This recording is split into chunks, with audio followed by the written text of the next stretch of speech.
E questo elemento è legato però alla questione anche dell'atteggiamento, del comportamento in guerra, e qui torniamo all'argomento della scelta, perché per i militari tedeschi questa scelta praticamente non è esistita.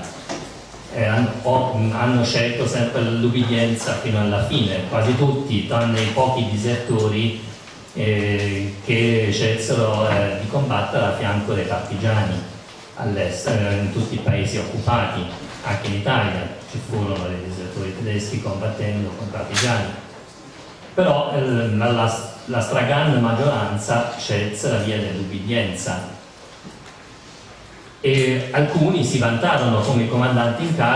capo, come Kesselring, che pubblicò nel dopoguerra le sue memorie intitolato Fino all'ultimo giorno, soldato fino all'ultimo giorno. Quindi il problema anche dell'attentato a Hitler era quello che tanti generali non volevano partecipare perché si sentirono legati al giuramento nei confronti del dittatore tedesco. E qui abbiamo anche un problema, siamo di fronte ad un problema strutturale, perché Hitler, dopo la morte del Presidente della Repubblica, era il comandante in capo delle forze armate e il giuramento era personale alla figura del dittatore.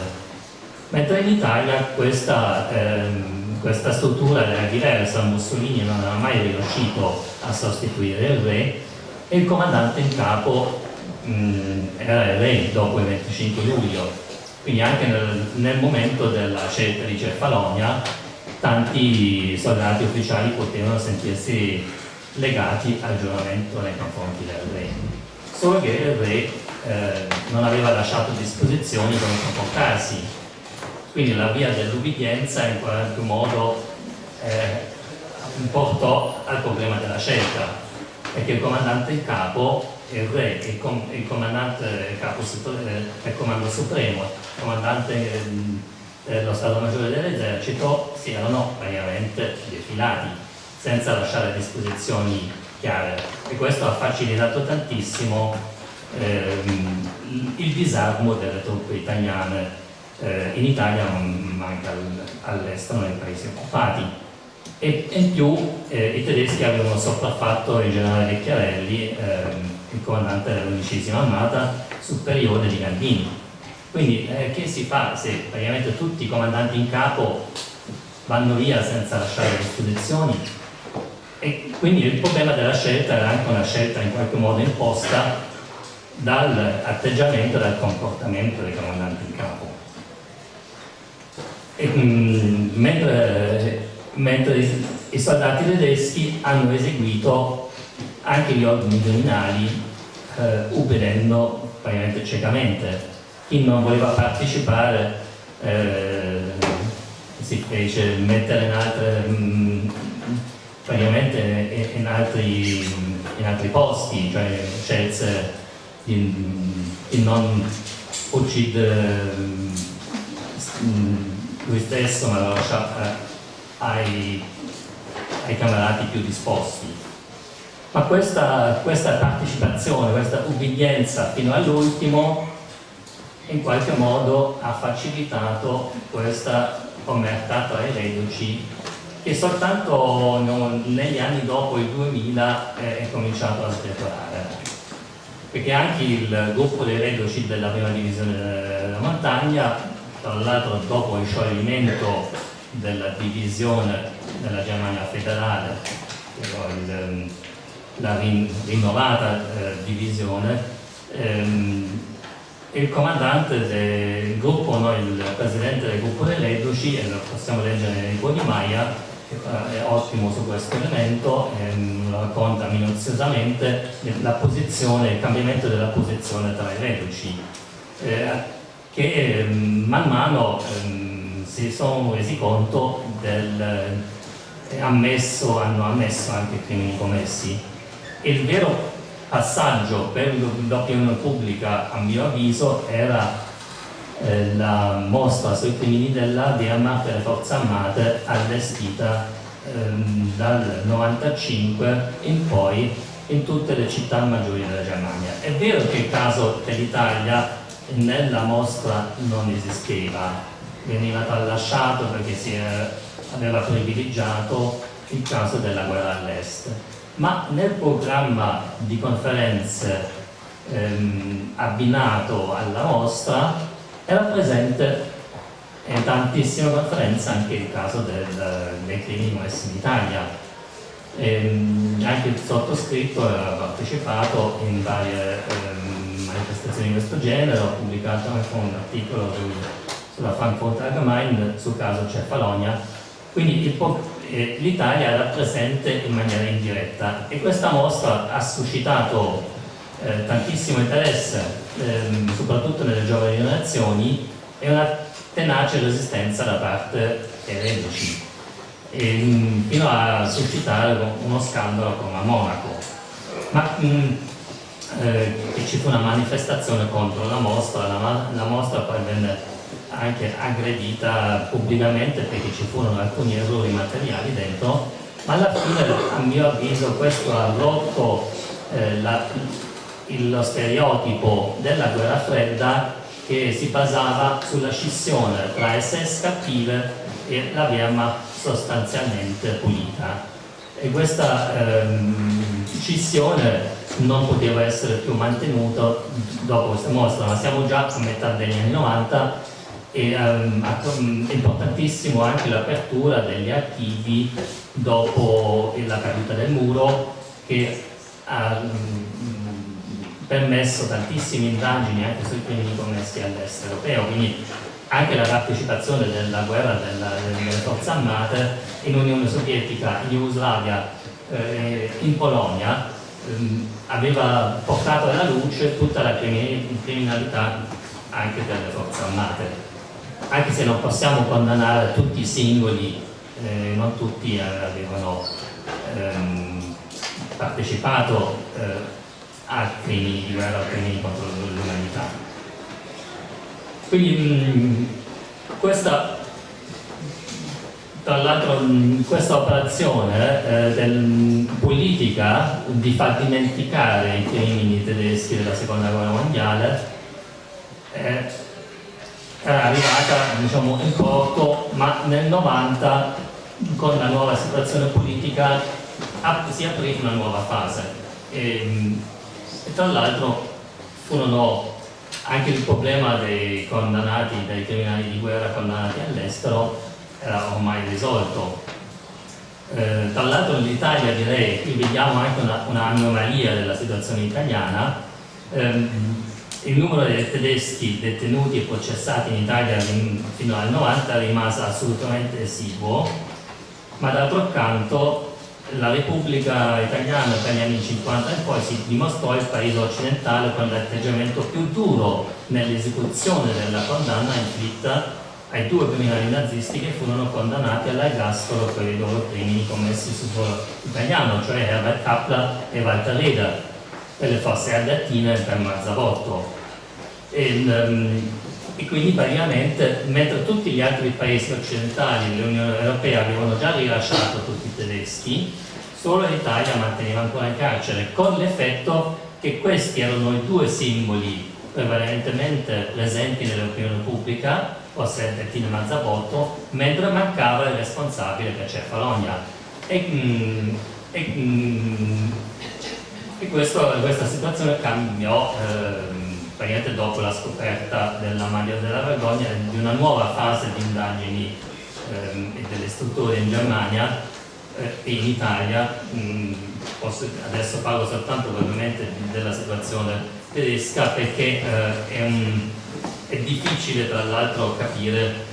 perché non si arriva ad un dibattimento, ad una condanna di persone evidentemente responsabili per crimini di guerra, e questo è legato all'andamento della giustizia, che tra l'altro andava di pari passo a questo andamento della memoria. Cioè la memoria, come ho detto prima, una memoria costretta a rendersi conto della criminalità commessa, poi i decenni della autogiustificazione dell'oblio e poi una rinnovata attenzione per i fatti commessi a causa delle indagini in corso. Il problema era chi aveva eseguito degli ordini fu automaticamente considerato per la legge tedesca un complice, e i complici vennero già nei primi anni dopo Norimberga condannati a pene estremamente miti, e quindi mentre il Parlamento tedesco, dopo vivaci dibattiti dell'opinione pubblica nazionale, prolungò i termini per la prescrizione di omicidio aggravato, per dichiararlo poi imprescrittibile nel 79, si avviò contemporaneamente un'amnistia strisciante quando nel 69 fu riordinata dal Parlamento la prescrizione per i cosiddetti complici di un reato, e quindi tutti i militari, se non di rango superiore, venivano considerati complici semplici quando avevano eseguito un ordine. E quindi anche ancora oggi, diciamo, la situazione era questa, cioè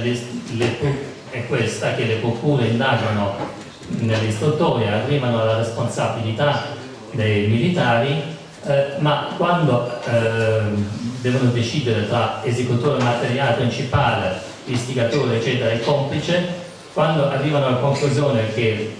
un militare che aveva eseguito un ordine, si arriva ad un altro paragrafo del codice penale, non più omicidio aggravato, praticamente aggravato, ma a quello successivo, e questo reato era caduto in prescrizione prima della imprescrivibilità, prima dell'entrata in vigore dell'imprescrivibilità. Quindi attraverso praticamente una normativa sulla prescrizione, tutti i militari, tranne i comandanti in capo, non possono essere più giudicati pur essendo colpevoli. E questo ha portato all'archiviazione già fino al 90 di una sessantina di indagini di istruttoria per praticamente tutti i crimini commessi da militari tedeschi in Italia. Quindi la distinzione tra crimini di guerra e crimini nazisti ha portato ad un'amnistia indiretta per i militari che avevano partecipato a uccisioni e rappresaglie in guerra. L'unica cosa che veniva punita, e abbiamo il caso Schongauer nel 2009, fu la criminalità di regime ideologicamente motivata, soprattutto quando si trattò di crimini contro gli ebrei di motivazione razzista. E quindi questo ha portato alla condanna, per esempio, di Potsdam per lo sterminio degli ebrei in Italia, mentre in tutti gli altri casi per i crimini di guerra si arrivò alla conclusione di un non luogo di procedere, e l'effetto fu in definitiva quello di una sostanziale impunità per tutti gli indiziati. E quindi abbiamo queste, mentre la storiografia è arrivata ad una ricostruzione meticolosa che serve anche alla giustizia di individuare meglio le responsabilità individuali, abbiamo però a causa di motivi anagrafici siamo di fronte al fatto che spariscono praticamente tutti i responsabili, e in primis i responsabili di rango maggiore, e a questo punto rimangono quelli di rango inferiore che verranno sempre considerati complici con un reato di omicidio ormai prescritto. Quindi a mio avviso la giustizia è stata in qualche modo anche portata avanti in maniera a non arrivare ad una condanna definitiva in Germania dei responsabili per crimini di guerra, senza mai arrivare ad un'amnistia diretta,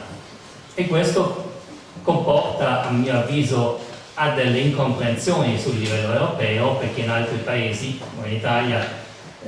giustamente non si capisce come mai di fronte a dei fatti molto chiari dal punto di vista della ricostruzione storica non si può arrivare ad una condanna giuridicamente valida. E questo è il metodo praticamente di gestire il lascito di Norimberga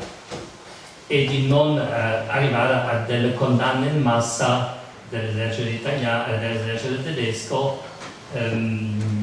che serviva in qualche modo per la reintegrazione. Questa non punizione serviva anche per la reintegrazione dei tedeschi nella comunità europea. Nonostante sempre delle punte, diciamo, delle affermazioni in pubblico, degli articoli, dei libri che hanno suscitato un interesse in Germania, credo che questa ricostruzione di fondo, questo modo di elaborare il passato attraverso la politica, attraverso la giustizia, non si sia mai completamente rovesciata, e quindi quello che c'è soltanto la possibilità di arrivare attraverso una ricostruzione storica e una pubblicazione, una diffusione degli avvenimenti storici, ad una maggiore consapevolezza e ad una nuova memoria pubblica collettiva che si renda conto dei crimini commessi nei confronti degli italiani. Ma è difficile cambiare le congiunture della memoria di 70 anni, e questo credo che rende particolarmente difficile la consapevolezza in Germania dell'entità del crimine commesso nei confronti dei soldati italiani a Cefalonia.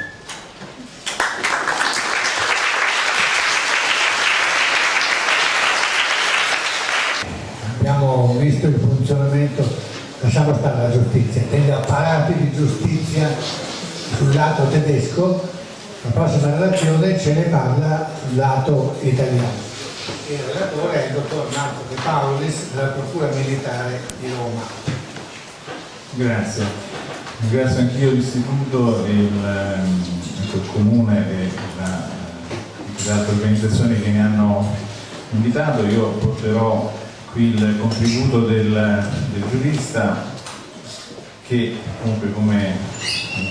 è normale che sia in queste vicende deve anche un po' debordare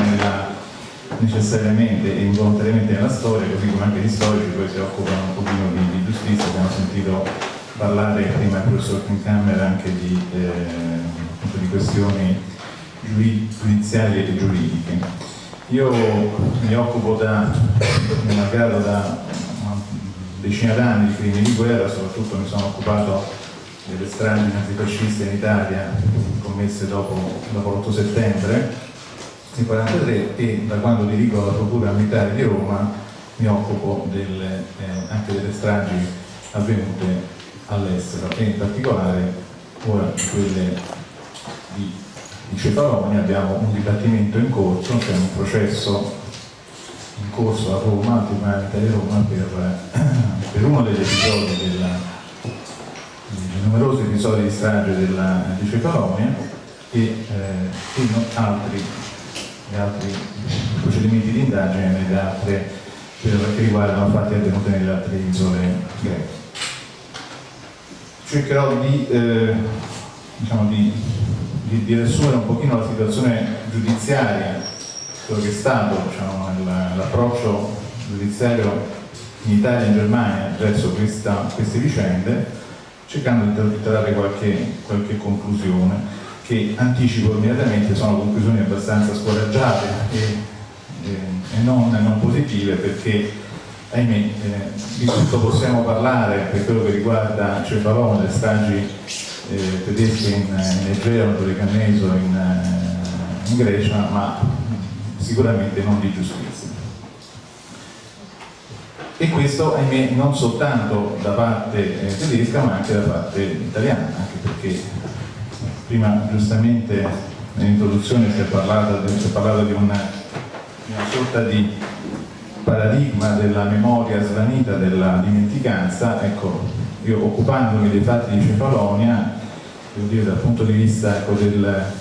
magistrato, del pubblico ministero, mi sono particolarmente sconfortato, perché qui la memoria è stata, la memoria storica forse non è stata smarrita, però quella sociale e quella giudiziaria sicuramente sì. E questo cercherò ora di spiegare brevemente perché è avvenuto. Anche perché penso in questa sala vedo molti ragazzi che vestono uniforme, saranno i nostri comandanti di domani, e quindi dobbiamo anche spiegargli non solo come si diventa comandanti, immagino, ma anche perché certi fatti sono avvenuti e perché speriamo che loro e i loro fratelli in armi delle altre nazioni non li commettano più. Allora, per i fatti di Cefalonia, che sintetizziamo in Cefalonia, però dobbiamo anche dire e ricordare che non c'era solo Cefalonia. Qui dopo l'8 settembre a Cefalonia è avvenuto sicuramente il fatto più grave, ma migliaia di altri italiani sono stati massacrati in tutte le altre isole, a Rodi, a Corfù, a Scarpanto, a Kos, a Leros e in Albania. E già a parlare di questi nomi credo che molti in questa sala non sappiano neanche che cosa è avvenuto in quelle isole. Sono avvenute le stesse stragi, gli stessi delitti, gli stessi crimini che sono avvenuti a Cefalonia, e sui quali, ahimè, non è stata fatta giustizia né in Italia, né in Germania, né in nessun altro paese. Parto da quello che è successo, poi cercheremo di analizzare il perché. In Italia i procedimenti, anche questo è abbastanza singolare, i procedimenti giudiziari che riguardano Cefalonia, in maniera bizzarra, non si aprono per far luce sulle colpe, sui crimini di chi ha commesso quei fatti, ma si aprono per far luce sulle colpe dei militari italiani che hanno reso possibile quelle stragi. Cioè, il primo procedimento penale che si apre in Italia si apre sulla denuncia di un genitore, padre di un ufficiale della Guardia di Finanza, che era stato ucciso insieme alle altre centinaia di ufficiali italiani a Cefalonia, e ritiene che l'uccisione di suo figlio e di quella degli altri ufficiali sia da addebitare alla negligenza dolosa e colposa di altri ufficiali italiani, di altri militari che si erano insubordinati agli ordini del generale Gandini, del comandante della divisione, oppure che avevano indebitamente consegnato ai tedeschi gli ufficiali che erano prigionieri in un'infermeria. Quindi un paradosso, cioè non si inizia un'indagine per accertare le colpe dell'autore, ma della negligenza che avrebbe condotto a questo fatto. E già questo, diciamo, dà una sensazione di quella che dagli storici viene chiamata memoria divisa. Qui è una memoria rigorosamente divisa, iniziamo già con una barricata per l'interpretazione, per la valutazione di quello che è successo. Poi naturalmente in questo procedimento si va anche a vedere che cosa hanno commesso i tedeschi, quindi in una sorta di par condicio questo procedimento penale vede da un lato 30 imputati tedeschi e 30 imputati italiani. Imputati italiani, tra cui i capitani Apollonio e Pampaloni, che sono stati più volte nominati, l'eroe di Cefalonia, sono imputati di concorso nel reato di violenza con omicidio continuato in danno di militari italiani prigionieri, per insubordinazione con violenza e con ingiuria, rivolta, cospirazione, spoliazione di cadaveri, eccetera, eccetera. Quindi questo è, diciamo, l'approccio della giustizia militare italiana nei confronti del fatto di Cefalonia. La quasi totalità degli imputati tedeschi rimangono di fatto ignoti. Se leggiamo il preambolo della sentenza di non luogo a procedere del giudice istruttore militare, vediamo dei cognomi, anche sbagliati molto spesso, quindi persone in gran parte non identificate. Anche Lanz, che diciamo, era stato che era il comandante del 22esimo corpo d'armata, costituito appositamente per l'operazione di Cefalonia, e questo dal punto di vista giuridico ha un significato, dal punto di vista militare ha un significato, dal punto di vista giuridico ha il significato di chi viene posto al comando di una operazione punitiva, perché come ha detto giustamente il professor Krenkammer, nel diario di guerra dell'armata tedesca è scritto che il corpo d'armata veniva costituito per punire gli ammutinati italiani. Quindi il generale Lanz era il capo di quelli che dovevano punire i soldati italiani. Ma per la nostra giustizia di allora, Lanz era una persona poco più che identificata. Infatti è singolare perché se mettiamo a confronto la sentenza del giudice istruttore di Roma del 57 e del 60 con il decreto di archiviazione della procura di Dortmund del 68, vediamo che appunto in Italia non siamo neanche riusciti a identificare esattamente le generalità delle persone verso le quali indagavamo. Quindi un atteggiamento, ecco, un'iniziativa da parte della giustizia militare italiana che sicuramente possiamo, ecco, definire inadeguata alla situazione e con naturalmente non voglio essere mai interpretato, diciamo, ma sicuramente un atteggiamento che va anche collocato in una situazione molto particolare, cioè che è quella di una difficoltà investigativa di quegli anni, diciamo, perché non c'era soltanto il caso di Cefalonia, c'erano migliaia di episodi commessi in Italia da parte di militari tedeschi, quindi c'erano migliaia di possibili accusati, indagati per stragi di civili commessi in Italia. Vi era una difficoltà, per non dire una quasi impossibilità, a ottenere informazioni da parte della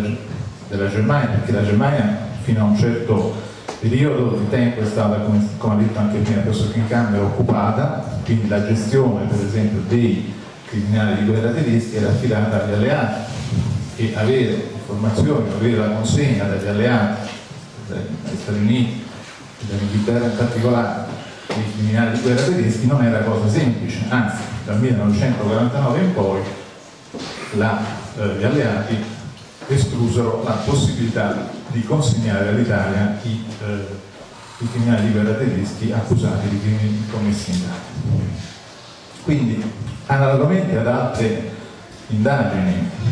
che erano in corso, alle centinaia di indagini che erano in corso in quel periodo in Italia sui vari crimini di guerra, questi nominativi rimasero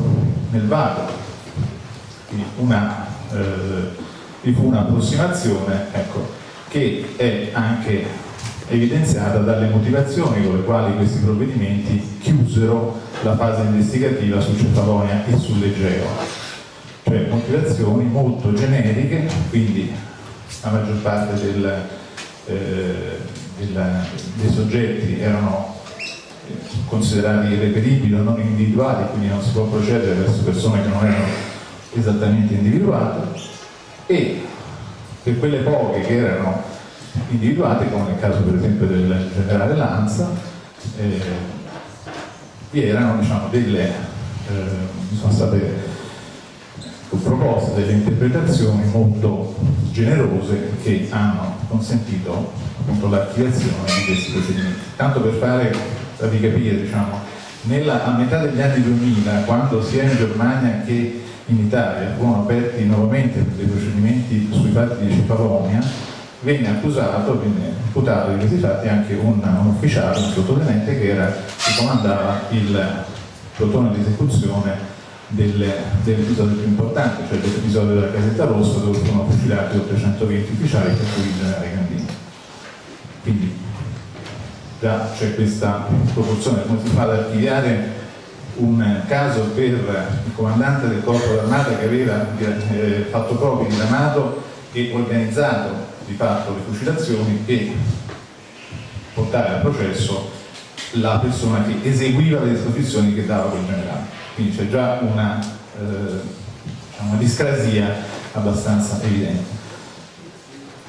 Ma discrasia che è il frutto poi del diverso approccio dell'evoluzione che i giudici hanno dato nel tempo delle norme penali. Ora, se queste norme penali fossero cambiate nel frattempo non ci sarebbe problema. Il problema è che queste norme sono le stesse. Quindi noi applichiamo ora e portiamo a giudizio ora, negli anni 2000, delle persone che avrebbero potuto essere portate a giudizio tranquillamente anche nel dopoguerra. Però, ecco, questa io faccio naturalmente un'analisi oggettiva, diciamo, da giurista, poi lo storico dovrebbe anche, ecco, inquadrare questi fatti nel contesto e quindi aggiungere e spiegare, per esempio, che nel dopoguerra la buona parte dei criminali di guerra tedeschi, a cominciare dal maresciallo Kesselring, giudicati e condannati a morte, furono poi via via nel tempo dagli alleati condonati, quindi queste pene furono prima commutate in ergastolo, poi in pene temporanee, fino addirittura a essere liberati. Quindi l'atteggiamento, diciamo, nei confronti di questi criminali cambiò nel tempo. Quindi già questo che cosa ci dice? Ci dice che nel clima degli anni del periodo dopoguerra l'atteggiamento, la considerazione sociale e morale e giuridica nei confronti di questi fatti era ben diversa da quella che abbiamo oggi, perché oggi noi applichiamo gli stessi principi di diritto che si applicavano 50 anni fa, non è cambiato nulla. Tanto è vero che nel processo per la strage di Marzabotto Montesole, e non so se voi siete giovani, quindi forse questo nome non vi dice niente, Marzabotto Montesole è un villaggio, un paese dell'Appennino emiliano, dove nella prima settimana di ottobre del 1944 i tedeschi agli ordini del maggiore Raeder uccidono e massacrarono oltre 800 civili inermi, per cui 215 bambini sotto i 12 anni. In questa operazione militare, che portò appunto a una strage, alla più grande strage, diciamo, di civili in Italia durante la seconda guerra mondiale, vi fu nel 1950 un processo a carico del maggiore Raeder, quel Raeder che ha nominato prima il professor Pinkheimer, che fu condannato all'ergastolo e che pagò in sostanza per tutti. Ebbene, nel 2007 al Tribunale Militare di La Spezia, io ero il pubblico ministero, abbiamo portato a giudizio e condannato 10 tra i collaboratori ancora in vita del maggiore Raeder, ufficiali, sottufficiali, soldati, graduati, fra i quali vi erano 2 marescialli, un ufficiale e un maresciallo, che erano stati ascoltati come testimoni nel processo Raeder, cioè negli anni 50 erano stati, parlo più forte perché purtroppo ho un disturbo alle spalle, dicevo, nel processo di Bologna del 50 erano stati ascoltati come testi perché allora vigeva una interpretazione della problematica dell'esecuzione dell'ordine, su cui ora cercherò di soffermarmi, è molto diversa da quella attuale e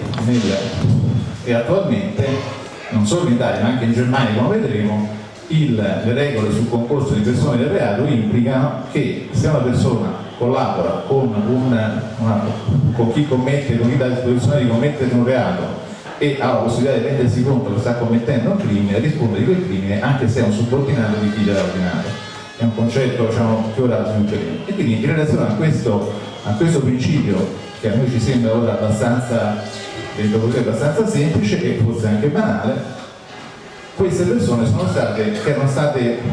quindi ascoltati come vesti, che quindi pensavano di aver lasciato alle spalle questa esperienza, sono state condannate poi 50 anni dopo all'ergastolo. E questo vale naturalmente a maggior ragione per il caso di Cefalonia.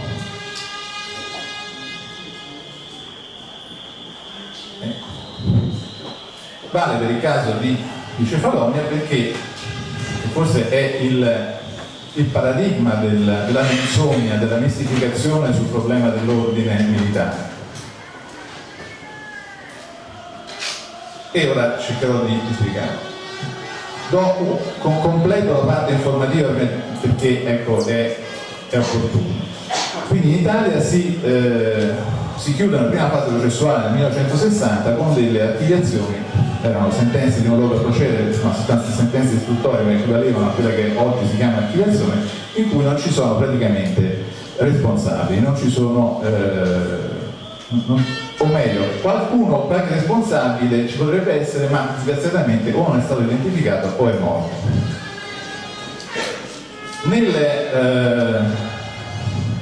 Si devono aspettare 46 anni per riaprire il procedimento in Italia per Cefalonia. Si riapre a metà degli anni 2000, anche qui non intenzionalmente, ma casualmente. Casualmente perché? Perché nel frattempo in Germania era stato riaperto il procedimento per le indagini per Cefalonia e l'aveva riaperto la volenterosa procura di Dortmund, in particolare l'eccellente procuratore Maass, che ha dedicato tanti anni della sua carriera alla indagine su Cefalonia. E allora, non potendosi evidentemente consentire, o comunque diciamo, che si procedesse per un fatto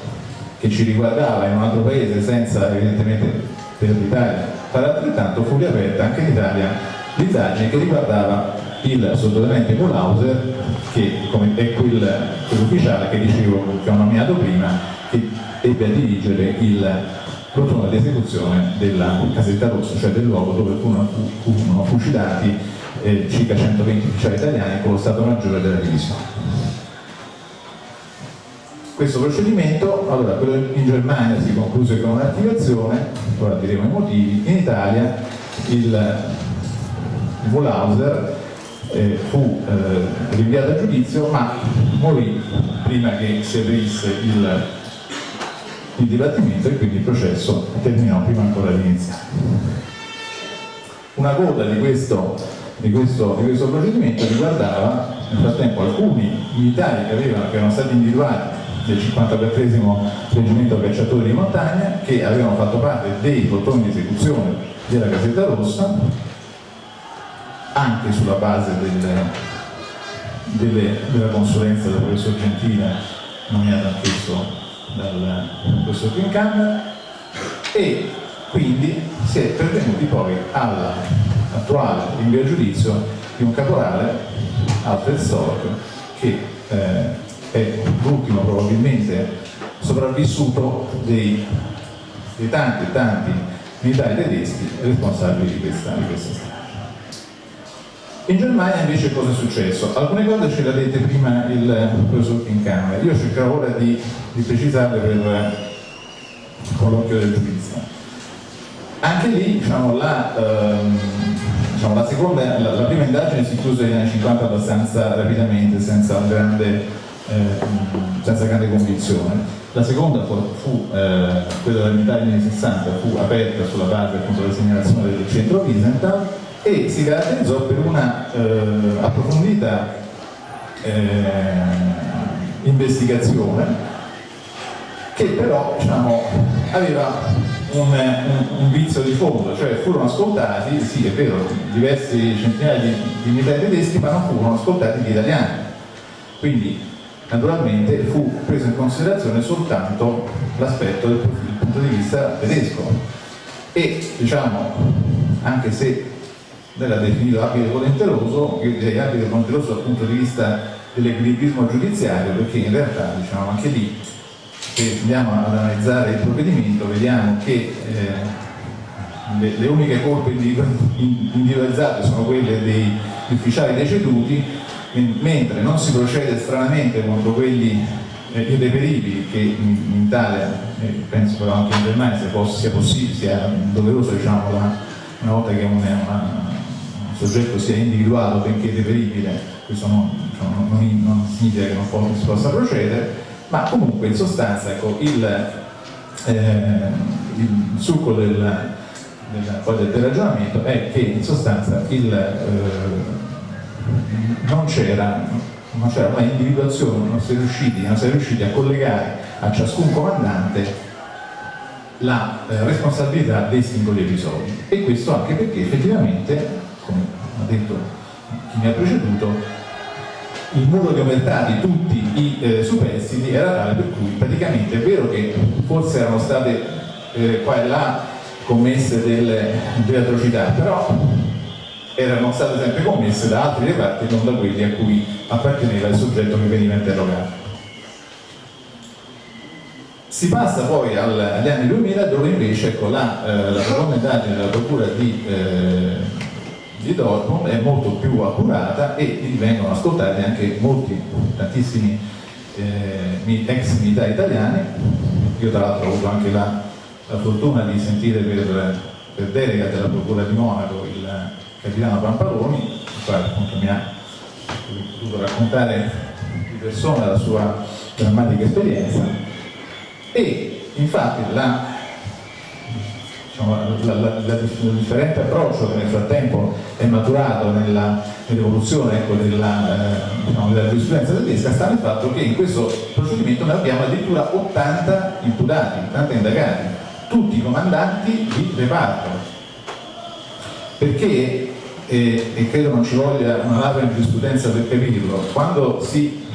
commettono delle atrocità del genere, cioè quando vengono uccisi indiscriminatamente centinaia e centinaia di prigionieri di guerra, come in questo caso, o civili, bambini, donne, vecchi, come nelle altre località in Italia che non nominato poc'anzi, non ci si può evidentemente nascondere dietro lo schema, il paravento dell'esecuzione dell'ordine del superiore, perché si è responsabili insieme al superiore del crimine che si è commesso, e quindi giustamente la procura di Dortmund ebbe a individuare almeno 80 posizioni di possibile responsabilità penale in relazione a tutti i vari comandanti di reggimento, di battaglioni, di compagnia, di plotoni che avevano fatto parte dei reparti che avevano massacrato l'Italia nel Cefalonia. Sfortunatamente però, per motivi anagrafici, la quasi totalità di queste persone nel 2007 era deceduta, e quindi anche questo procedimento della procura di Dortmund si chiuse. Rimase però aperto un collegato procedimento presso la procura di Monaco che riguardava questo sottotenente Mulhauser che avevo nominato prima, perché Mulhauser era residente nel circondario di Monaco e quindi era Monaco da tribunale competente. Nell'ordinanza di archiviazione della procura di Monaco di Baviera ci sono vengono espressi due principi importanti, uno positivo direi e uno negativo. Il principio positivo, che è quello,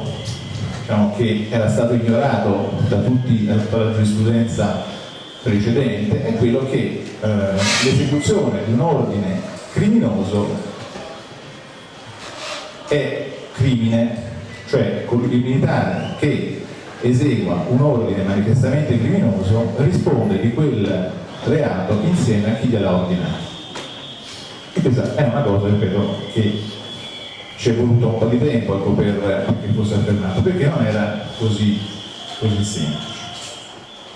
E quindi viene chiarito che la fucilazione era una operazione illegittima. Ma d'altronde anche questo in Italia, anche noi avevamo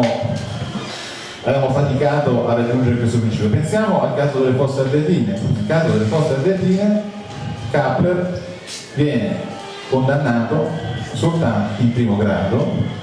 soltanto per la fucilazione dei 15 ostaggi in più rispetto ai 300 che erano stati, ai 320 che erano stati addebitati, perché nella proporzione 1 a 10 i giudici di primo grado avevano ritenuto che quella reazione, quella sorta di rappresaglia fosse legittima. C'è voluto poi il Tribunale Supremo Militare successivamente e poi la successiva giurisprudenza degli anni 2000 in Italia per affermare e stabilire che